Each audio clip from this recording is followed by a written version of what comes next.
Les LED clignotantes violettes détectent qu'on a une présence. C'est aussi pour ça que le robot a ralenti, parce qu'on n'était pas loin. Bonjour les agris.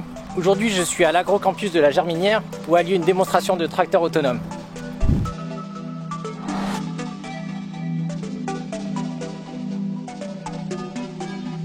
Un tracteur autonome destiné à la grande culture qui est juste derrière nous, qui est le T2 dans la gamme, et donc qui, dans l'idée, est capable de substituer un tracteur de 160 chevaux classique sur des applications assez variées pour le coup.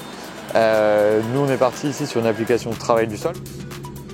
Passer du déchômeur, il n'y a rien de plus simple et on n'a pas besoin d'être expérimenté ou d'avoir une connaissance agronomique accrue pour bien régler l'outil ou bien le surveiller. Donc là l'idée c'est qu'on vient programmer au préalable, valider les réglages au champ et lancer le programme en autonomie complète. C'est là où on s'engage, c'est sur le poste main d'œuvre où vous pouvez économiser avec une solution comme ça versus un tracteur conventionnel 80% sur le poste main d'œuvre.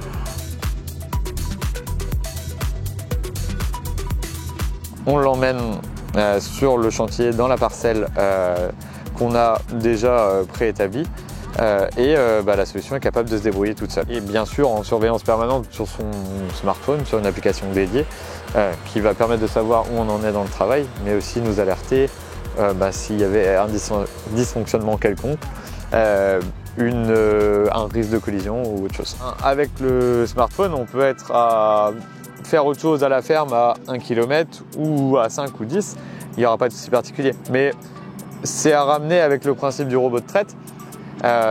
Quand vous avez une alarme ou quand vous avez quelque chose, c'est vrai qu'il y a des fois, il faut ne pas être trop loin non plus parce que si vous avez une collision qui est détectée par exemple ou quoi que ce soit, là vous serez obligé de venir intervenir sur la machine.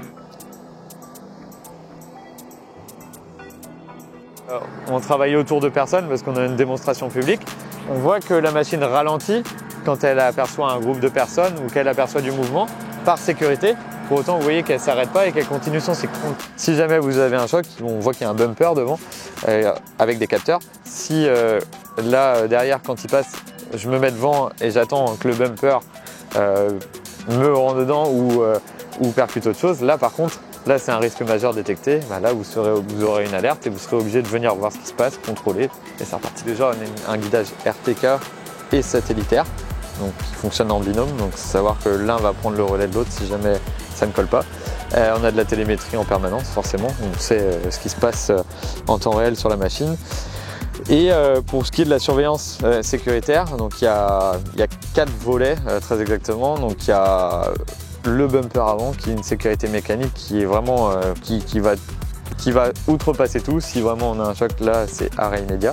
Ensuite on a des radars autour du robot. On a un système qui pourrait s'apparenter un petit peu à un sonar avec des ultrasons.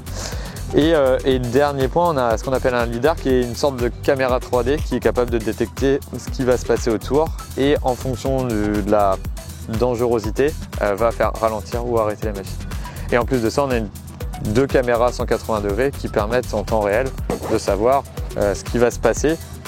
Un moteur thermique d'une part qui entraîne une génératrice et la génératrice va entraîner 3 moteurs électriques, un dans chaque train de chenille et un dans la prise de force. Donc ça c'est la cinématique qui se veut très simple en fait du tracteur pour avoir un coût d'entretien aussi qui est très maîtrisé. On est quand même à 7 tonnes de capacité à l'arrière, donc ce qui permet d'envisager pas mal de choses en termes d'outils. Une application qui nécessite des allers-retours sur la route, du transport, de l'épandage de lisier par exemple, ou une tâche qui peut être difficilement programmée, par exemple un épandage de fumier où on va démarrer d'un côté chargé de l'autre ou choses comme ça, c'est plus compliqué à mettre en œuvre. Ça serait possible mais c'est plus compliqué. Il est déjà commercialisé, ça fait 2 ans exactement, en France ça fait une bonne année maintenant. Et on travaille déjà sur des propositions chez des clients finaux et on espère livrer les premières machines d'ici la fin, pour nous dans le quart nord-ouest de la France, d'ici la fin de l'année. En fonction des solutions, on va être sur des budgets entre 200 et 400 000 euros suivant les applications, les puissances des engins et leurs utilisations. Là on est sur une machine qui est qui est chenillé et qui est capable justement d'aller vers la grande culture. Donc là on sera plus sur des budgets fourchette haute comme je vous disais, donc plus de l'ordre de 400 000 € pour le coup.